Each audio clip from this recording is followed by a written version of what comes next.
কি কি রান্না করছো? এই তো দেখো তোমার জন্য কি কি রান্না করছি দেখো। এখানে কি ডিম ভাজি, এখানে আছে ভাত, আর এই যে কি করোনা করোনা, এটাকে বলে করোনা। এই করলা সিদ্ধ, খুব ভালো খাও না তুমি? খাও তো করলা সিদ্ধ, খুব ভালো খায়।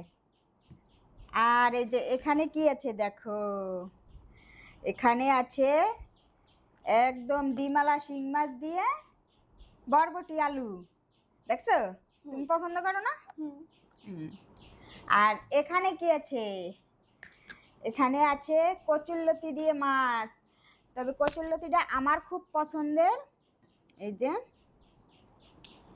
আমি খুব ভালোবাসি কচুরলতি খেতে, ভাজি হোক ঝোল হোক যাই হোক। তো আমার তীর্থ দেখেন সবচাইতে বেশি পছন্দ করে উস্তা, এই যে করোনা, যাকে বলে করোনা। এই করোনা খেতে এত প্রিয়, আর সিদ্ধ খুব ভালো খায়। এটা ভিডিও করার জন্য না, ও সবসময় এই করোনা সিদ্ধ ভালো খায়। করোনা সিদ্ধ। তো আপনারা কে কে খাবেন চলে আসেন, আপনারা কে কি খাবে চলে এসেন। কে কে খাবেন চলে আসেন।